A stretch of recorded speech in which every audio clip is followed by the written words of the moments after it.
I think what was fun about writing my book is I told a lot of mishaps, things that happened on all my concerts that I've given around the world that are fun to laugh about afterwards. I mean, you're in a panic at the time. In Rio de Janeiro, my concert hall caught on fire and they forgot about me in the dressing room.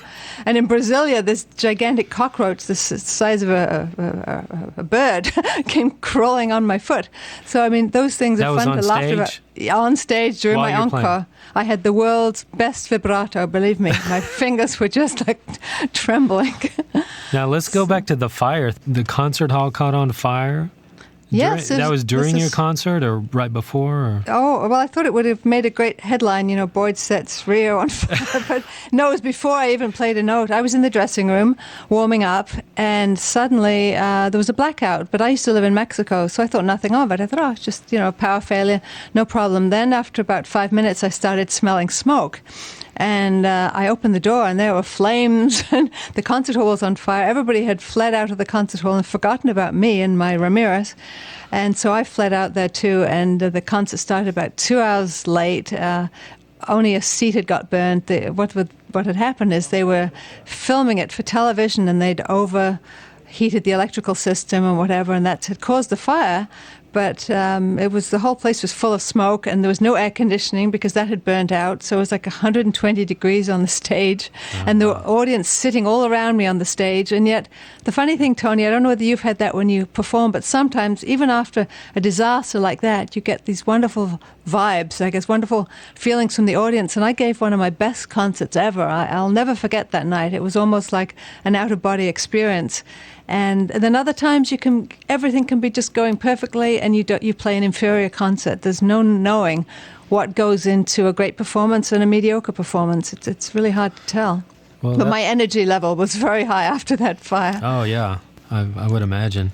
Well, that's why I always make sure that I puncture one of my tires on the way to little adrenaline rush.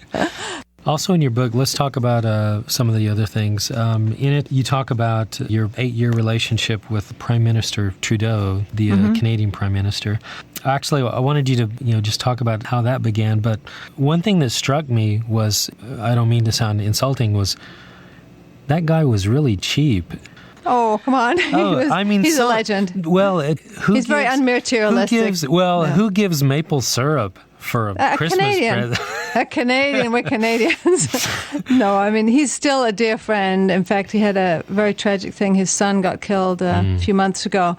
But he's still a friend and visited us in Los Angeles. But yes, I had a romance that lasted 8 years, and I talk about that in the book. I mean, the book is called My Life in Love and Music. It's not just music. And I think that I know it was a very significant relationship in my life. As far as the guitar world, it was wonderful because I got to play for so many interesting people, heads of state from around the world. A lot of that happened because I'd be invited to play in Ottawa when he would have, Ronald Reagan would come, and guess who got to play the guitar? Or Margaret Thatcher would visit. And and even when I played for Fidel Castro, he wrote a little letter of introduction. It's a long time ago. It's almost 20 years ago now. Wow. Strange to think. It was another lifetime. But I used to be so incredibly busy. I never had time to get married, and so that suited both of us fine. Yeah. But a career such as mine that's spanned about 20 years has got to be full of all kinds of strange things, and that's what I enjoyed writing about.